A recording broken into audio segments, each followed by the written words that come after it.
बारकाईने सगळ्यांनी सांगितले तर मुलांची तब्येत कशी झाली काय तर सगळ्यात महत्त्वाचं म्हणजे आहे ना सगळ्यात चांगली आपण काय गरज नाही.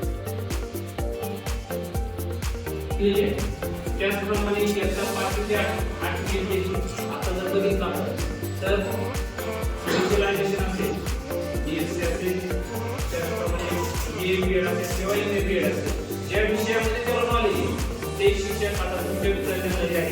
मराठी विषय मराठीसाठी, त्याचप्रमाणे सायन्स किंवा सायन्स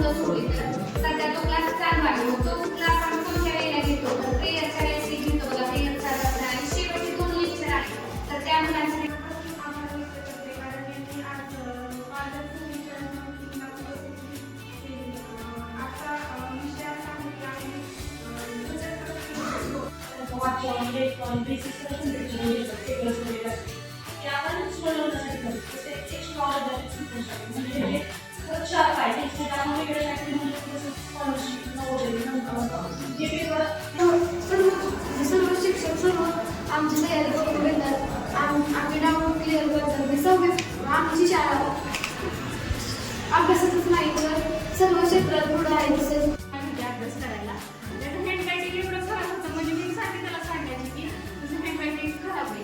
पण आज त्याची मी नोटबुक सगळ्या चेक केला तर एवढं त्याचं अक्षर सुधारलंय का नाही ते आता भाऊजीला पण माहिती असेल. पण त्याला मी आधीला सुद्धा म्हणलं की आधी तुझं अक्षर चांगलं सुधारले आणि अभ्यासात पण असा चांगला झालाय कारण पेपर गेल्या वेळेस पण मी त्याचं बघितलं. आता त्यांना काय माहिती पण मला तर त्याच्यात प्रगती दिसली. गायत्री सुरुवातीला एकदम टॉपला होते.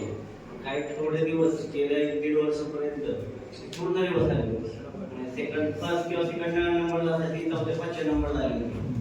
काय कारण असतो तिला जास्त चित्रकलेत म्हणजे तिकडे कलर झाला होता. एकदा आपल्याकडे लक्ष देत होती. मॅडमने मला सांगितलं असं ते खूप असतं. ज्यावेळेस ते मॅडमने थोडं सांगितलं मी पण त्याला सांगितलं की काही मुलांच्या संगत पण थोडं संगत पकडता मग हुशार मुलांचे पकडले त्याचा फायदा होता. मग ते आता परत म्हणजे पूर्ण एक 60% वरून पूर्ण 90% पडलेला आहे परत. तेव्हा चांगलं पडतं. आता चांगलं टॉपला आले. मग त्यामुळे मॅडमचं सुद्धा अभिनंदन किंवा क्लासबद्दल बोलेन. क्लासमध्ये खरंच शिक्षक सगळे चांगले आणि क्लास टीचरचं पण खूप आभार कारण त्यांनी नवीन एक मुलांना केलं अबॅकस म्हणून कारण त्यांचं टॅलेंट कुठेतरी उपयोगाला आलं पाहिजे. त्यांना बोलता आलं पाहिजे. त्यांना पुढे होऊन विचार थोडासा त्यांचा पण मांडता आला पाहिजे. त्यांना धाडस भेटलं पाहिजे. त्यासाठी हा नवीन उपक्रम आहे. पण त्यासाठी खूप आभार मॅडमचे आणि सगळ्या शिक्षकांचे खूप आभार कारण सगळ्या शिक्षकांनी केलं तरच मुलांकडे त्यांचं घडवता येतं. त्यांना पण शिक्षकांनी लक्ष दिलंय बाबा ह्या मुलांमध्ये हा कमी आहे ते केलं पाहिजे. त्यांनी लक्ष दिलं पाहिजे. असं केलं तरच त्यांचं थोडंसं त्यांना पण धाडस भेटतं. त्याच्यासाठी सगळ्यांचा आभार आणि शाळेचं पण खूप आभार कारण शाळेत बरेच उपक्रम नवीन केले जात आहेत.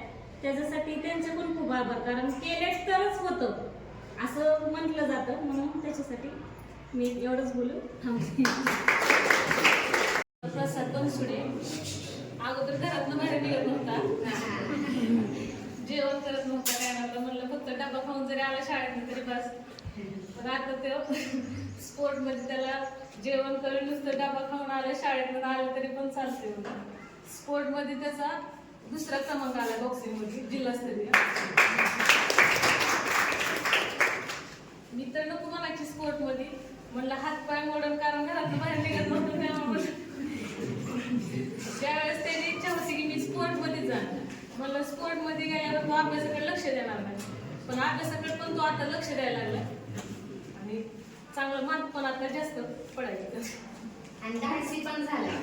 धाडसी पण दोन्ही गोष्टी करतो.